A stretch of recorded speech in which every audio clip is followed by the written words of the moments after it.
Blog Talk Radio.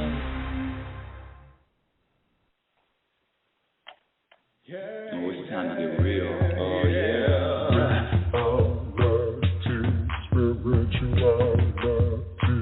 It's a new experience. Spirituality. Yeah, keep your ears open for this one now. Spirituality. You got a question for RLN? Spirituality. Yeah, it's time to get some answers, baby. Spirituality. Oh, now we get real.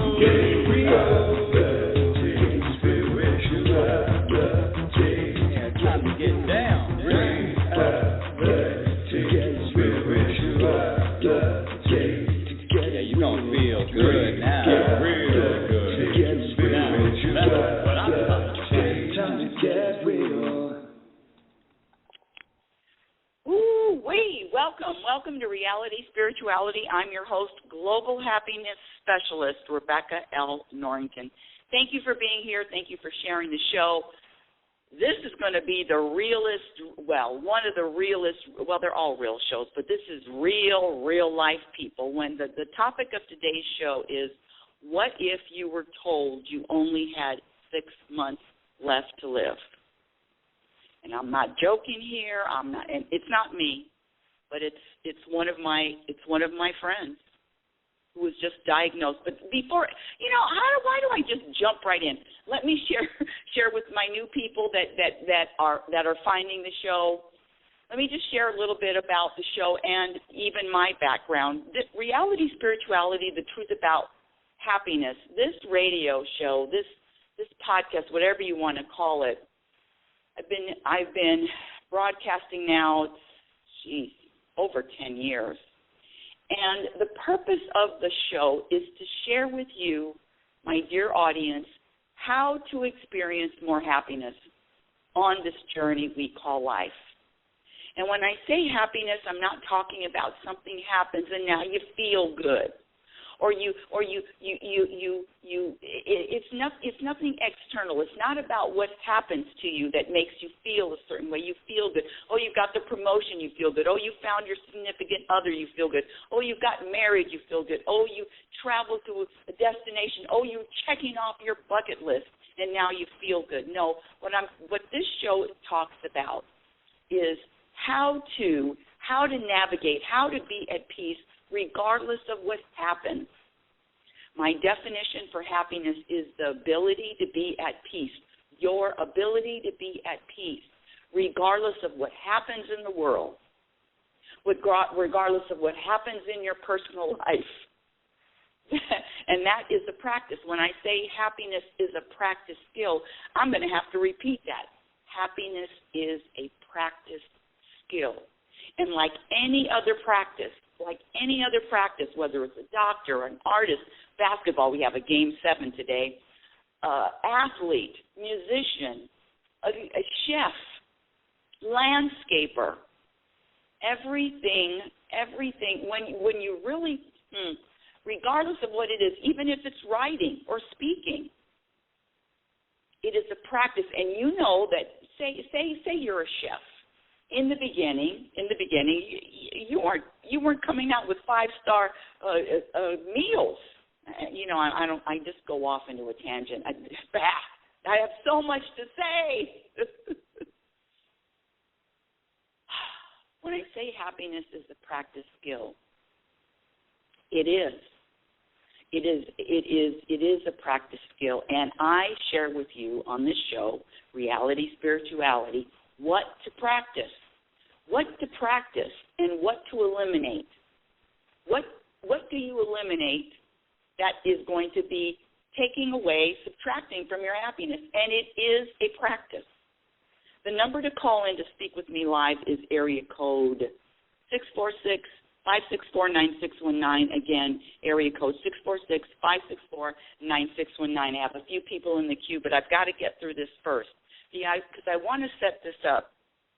When I say happiness is a practice skill, it's like any other skill. The more you commit to the practice, and it is a daily practice, a moment-by-moment practice, the better the results.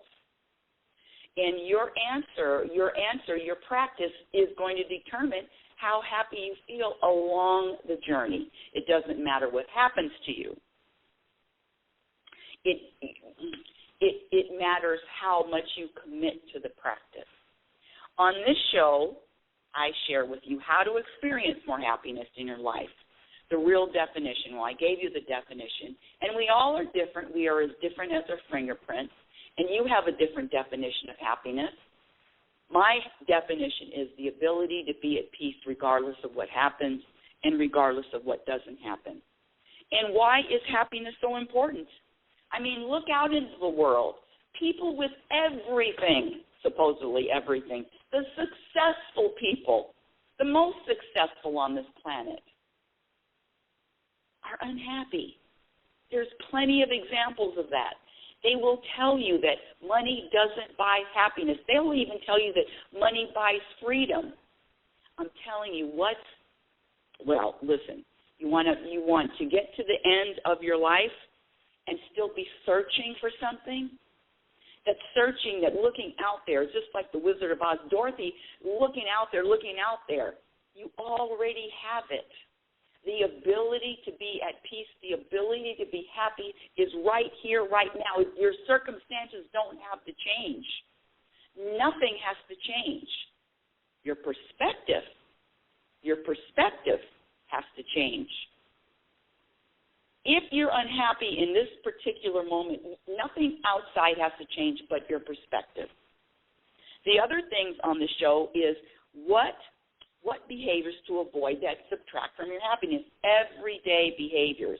You know what I'm talking about. I've said it forever. Having expectations, blaming something or circumstances for how you feel, comparing yourself to others, worrying. I just started another 8-week class that started last week about the truth about happiness. And the funny thing,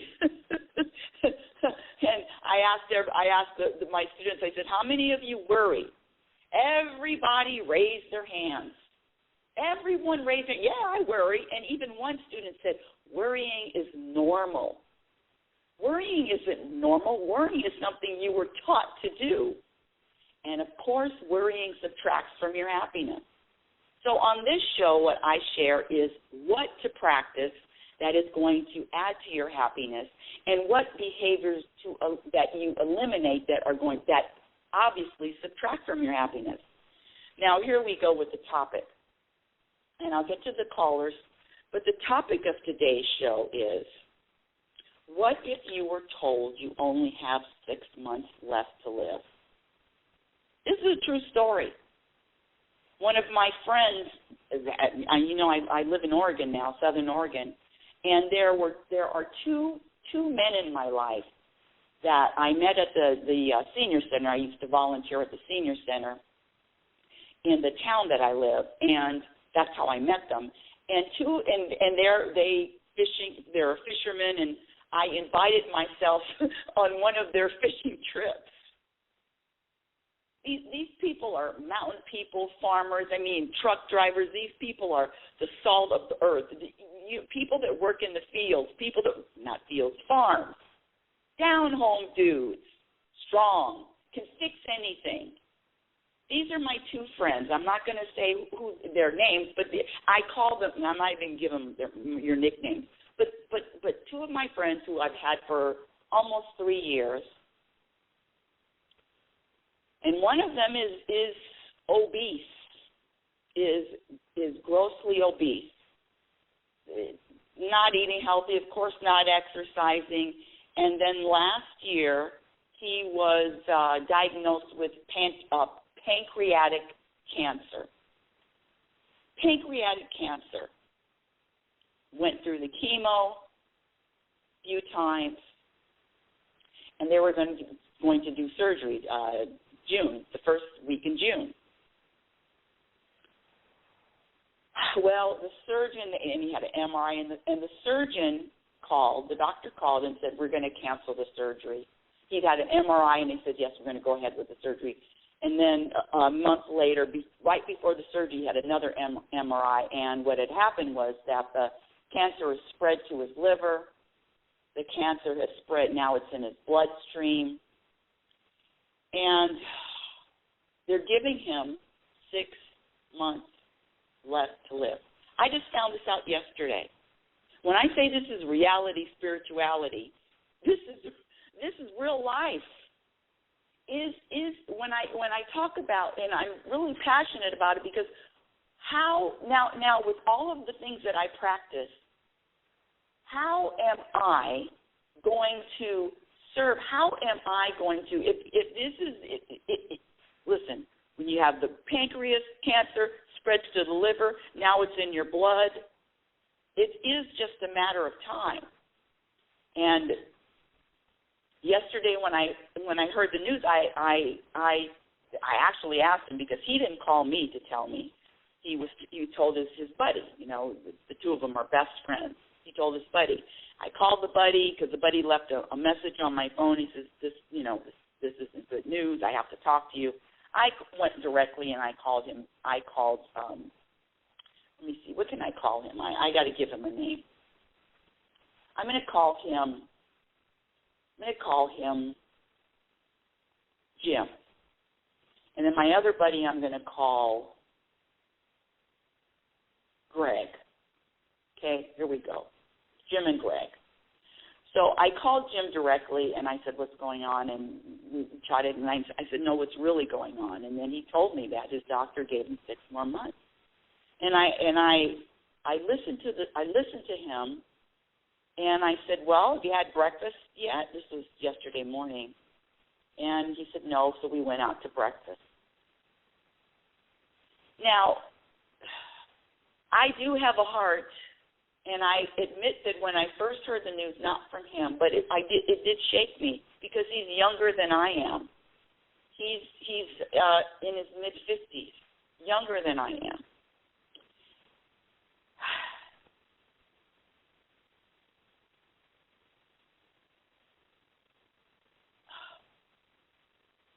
Real life is a real challenge.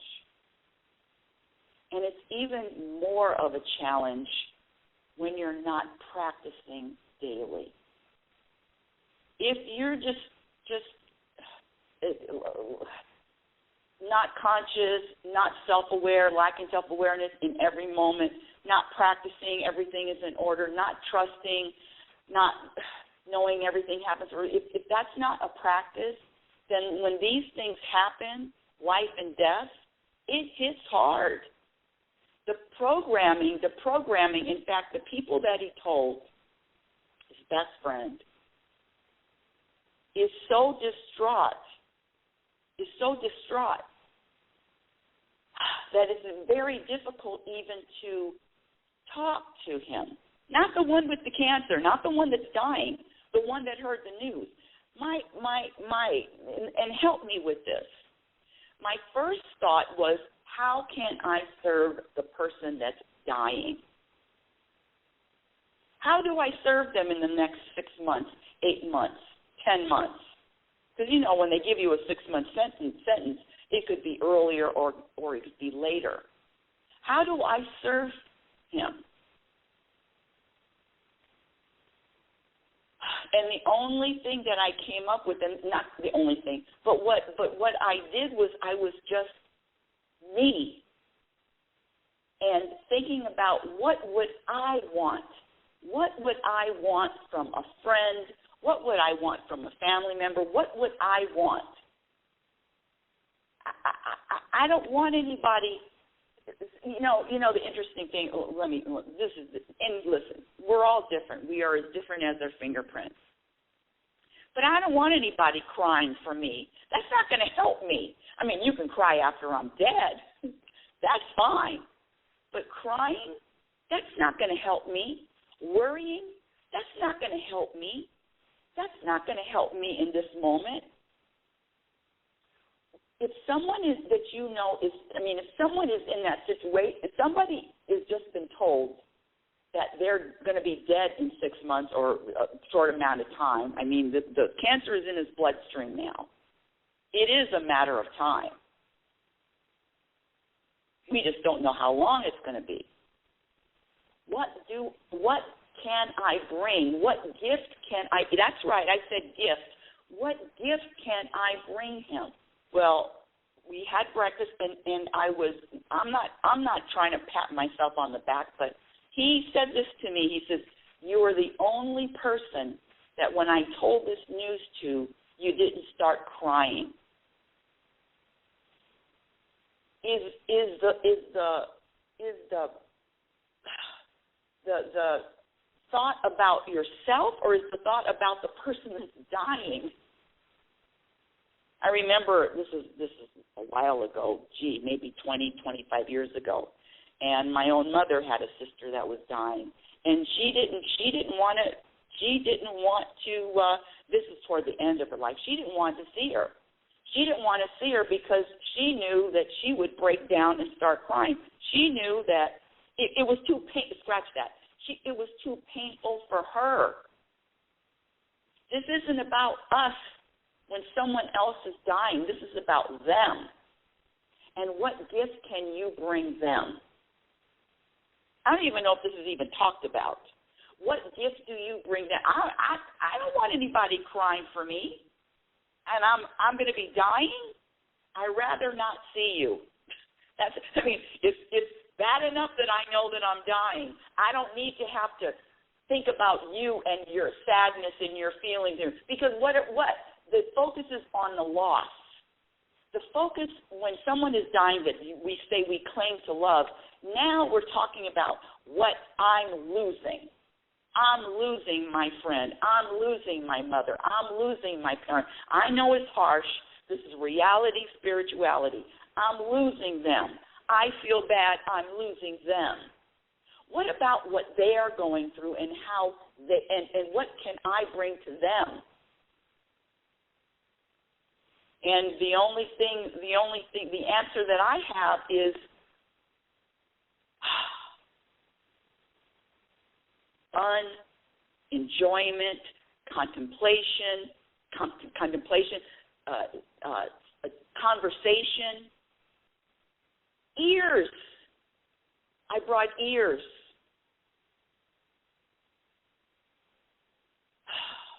After we had breakfast, he said to me, "You're the only one that's not crying. Thank you." He thanked me. He thanked me.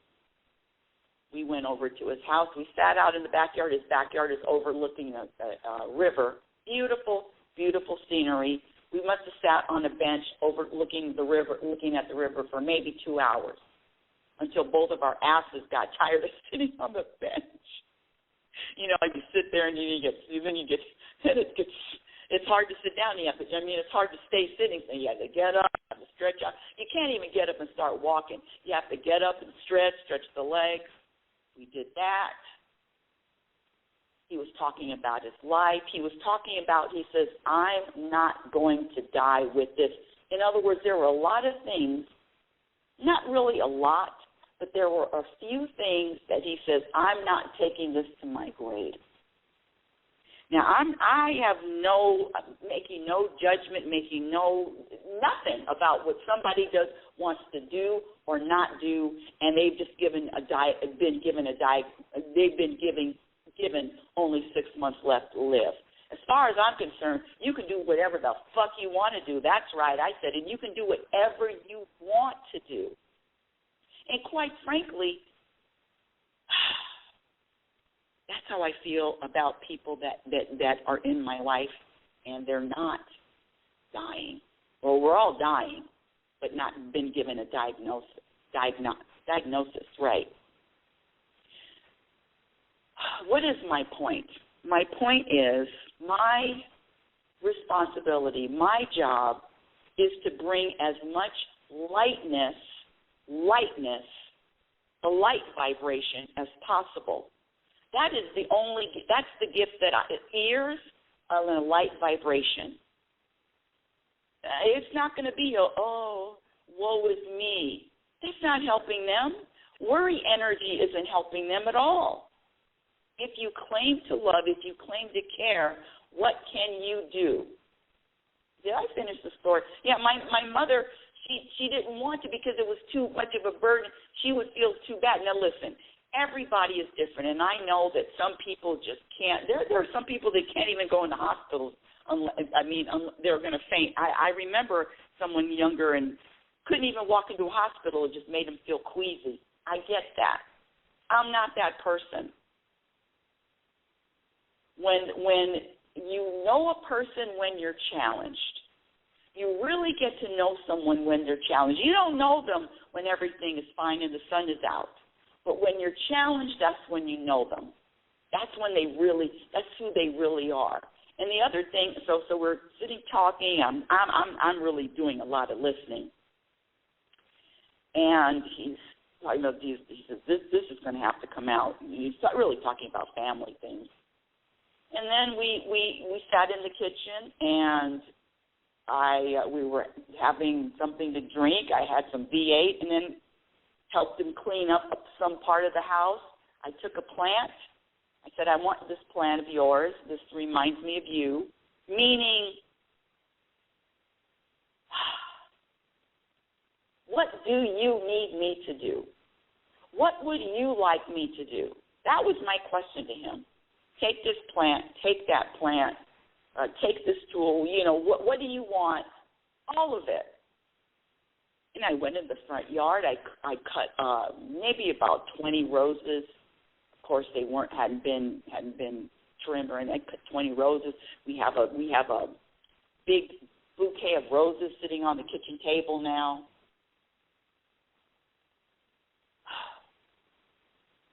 The truth is, the body dies.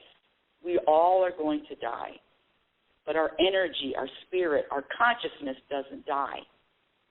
And he realized that. He says, this is just a temporary. This form is temporary.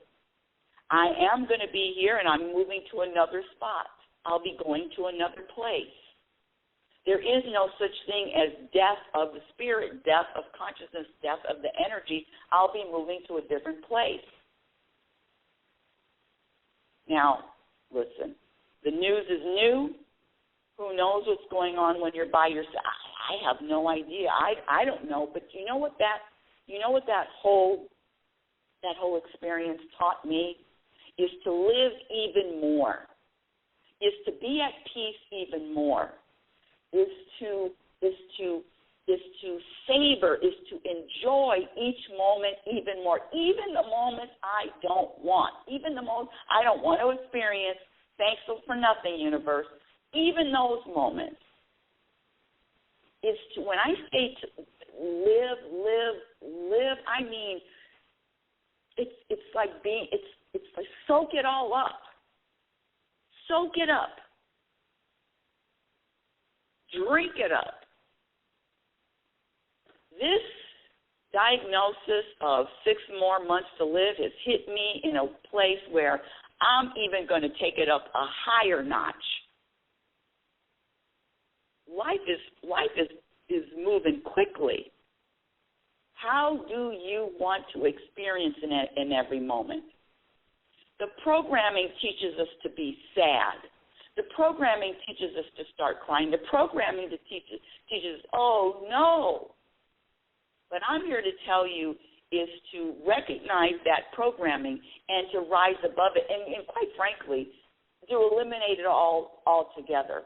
One of the happiest moments, and it's in my first book, RealitySpirituality, The Truth About Happiness.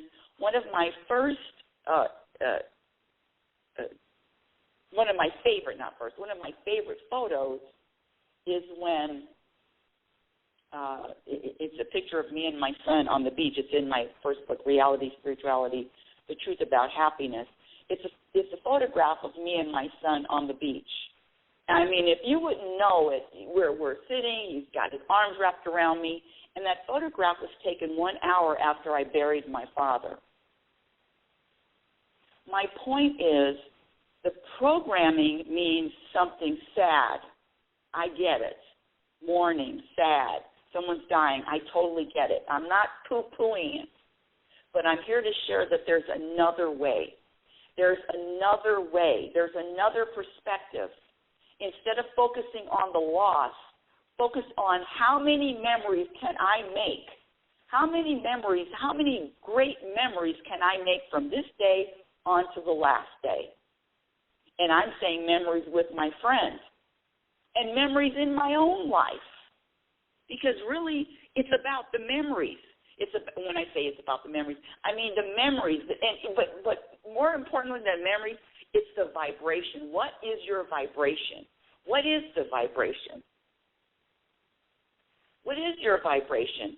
If you hear news like that, because it is news. You know, life is an experience without judgment. I'm not going to put a judgment on it that it's sad. Most people would say that's sad. I'm not going to say it's sad. It's a judgment. Life and death, that's what happens. I'm dying someday too. I could get the same diagnosis tomorrow. What does that mean? What does that mean I have to do? What does that mean I have to feel? I don't know. The universe puts people, circumstances in my life for a reason. And as far as I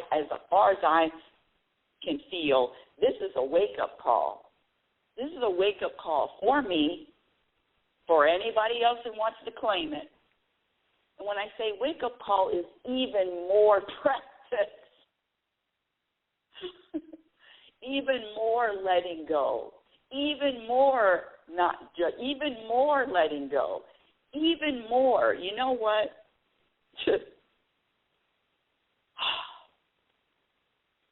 Can we find a way to make peace a priority? How am I mean, if I say this is my friend, how am I going to help him? I mean, help him through this time. Not by whining or crying or sad and then talking, oh, God, he's dying, oh, my God. You know, that's a program. If someone comes to you, I have 6 months left to live, the program reaction is, oh, my God, no.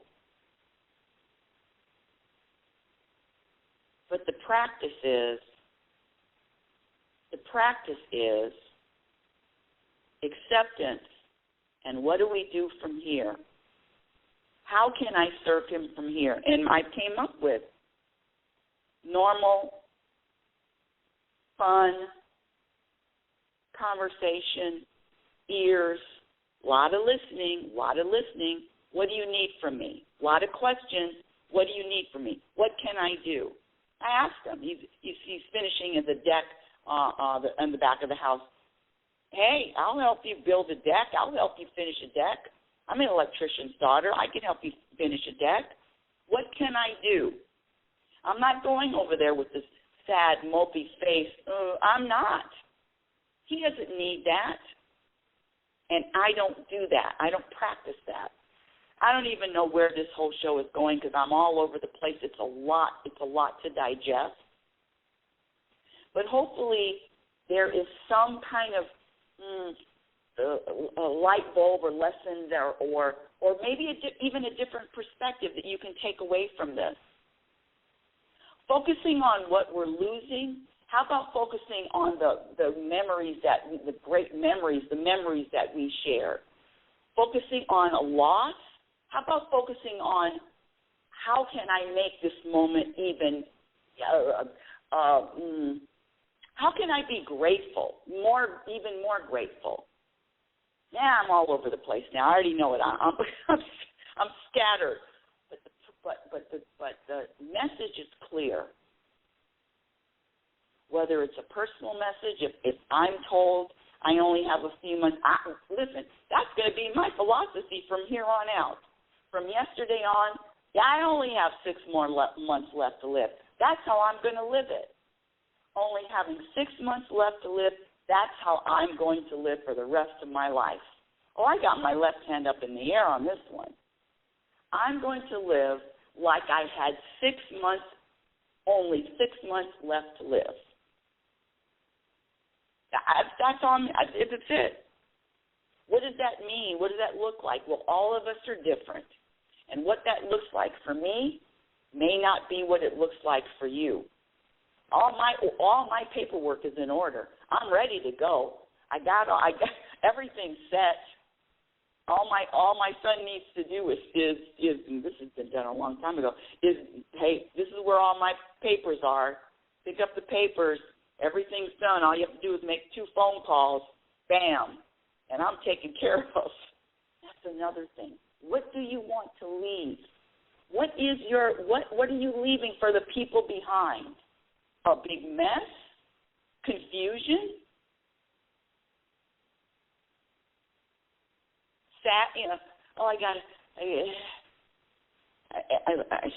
I don't give advice, but if you're a parent, I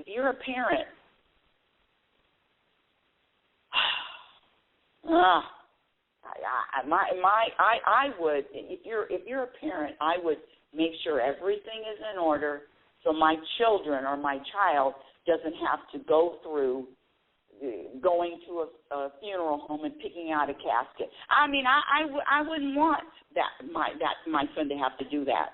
I do not want my son to have to do that. So it's all taken care of. This notion of I only have 6 months left to live is a game changer for me. Game changer.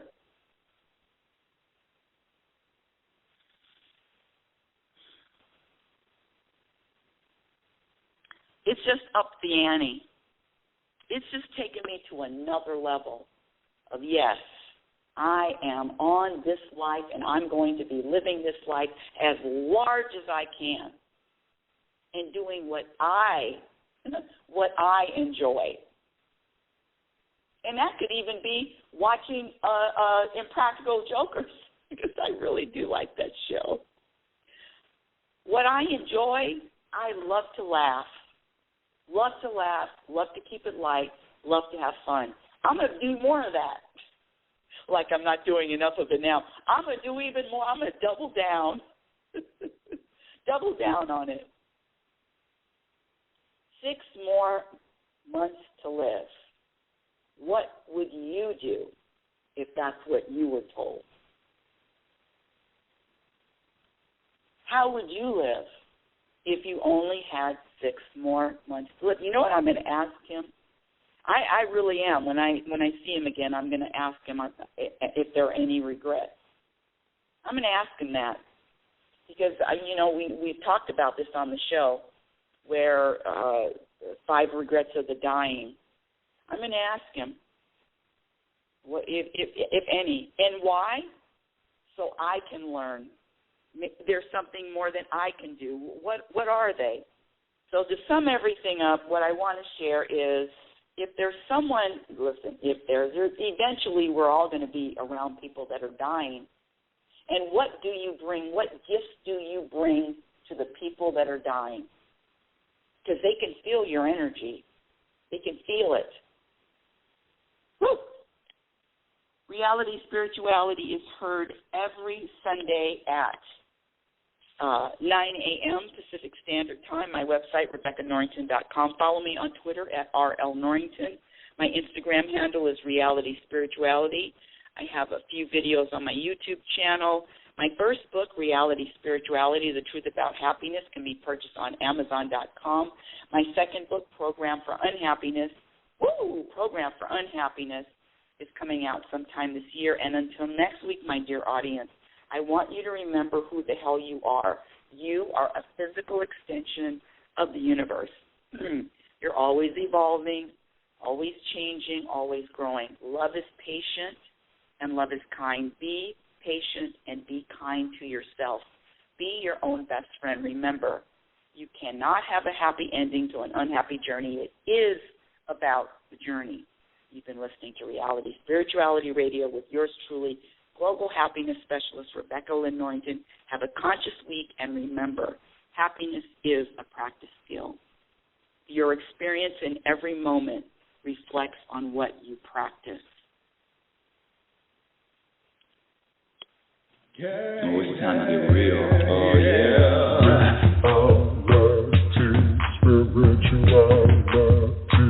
It's a new experience. Spirituality. Yeah, keep your ears open for this one, man. Spirituality. You got a question for RLN? Spirituality. Yeah, it's time to get some answers, baby. Spirituality. Oh, now we get real. Spirituality. Yeah, it's time to get down.